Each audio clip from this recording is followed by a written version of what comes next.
शाम की करीब 5 बजे थे। आसमान पर गहरे स्लेटी बादल छाए हुए थे।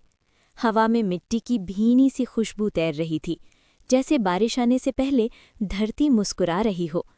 रवि अपने छोटे से कमरे की खिड़की के पास बैठा था। उसके सामने पढ़ाई की किताबें खुली थीं, लेकिन उसका मन कहीं और ही खोया हुआ था।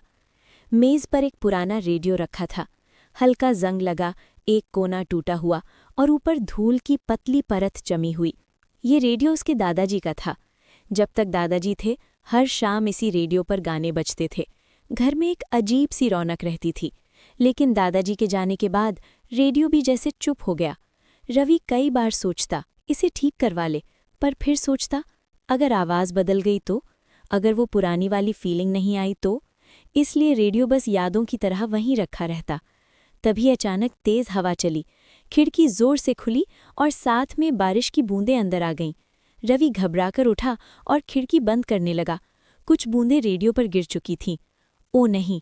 उसने जल्दी से रेडियो उठाकर कपड़े से पोंछा। जैसे ही उसने रेडियो को मेज़ पर रखा, अचानक एक हल्की सी आवाज़ आई, खर्र। रवि ठिठक गया। उसने ध्यान से रेडियो को देखा। फिर धीरे धीरे एक पुराना संगीत बजने लगा। कमरे की हवा जैसे बदल गई। बारिश की आवाज़ और रेडियो का गीत मिलकर एक शांत सा माहौल बना रहे थे।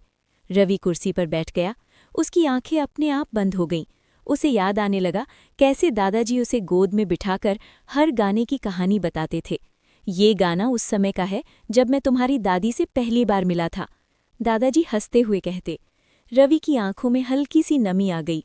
उसे लगा जैसे दादाजी यहीं कहीं पास बैठे हों। बारिश और तेज हो गई।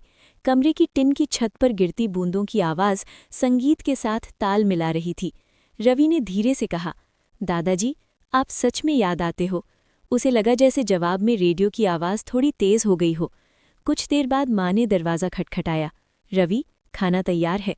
रवि ने मुस्कुराकर कहा, माँ सुनो, रेडियो चल रहा है।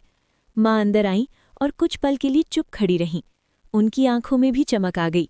ये वही गाना है जो तुम्हारे दादाजी को बहुत पसंद था।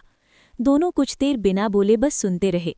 बारिश धीरे धीरे थमने लगी और जैसे ही आखिरी बूंद गिरी, रेडियो की आवाज़ भी धीमी होकर बंद हो गई। कमरे में फिर से सन्नाटा था, लेकिन इस बार वो खाली नहीं लग रहा था। रवि ने रेडियो को प्यार से उठाकर साफ कपड़े से ढक दिया।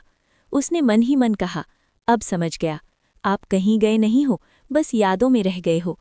उस रात रवि बहुत दिनों बाद सुकून से सोया और तब से जब भी बारिश होती वो रेडियो के पास बैठकर मुस्कुराता, क्योंकि उसे पता था कुछ रिश्ते आवाज़ से नहीं, एहसास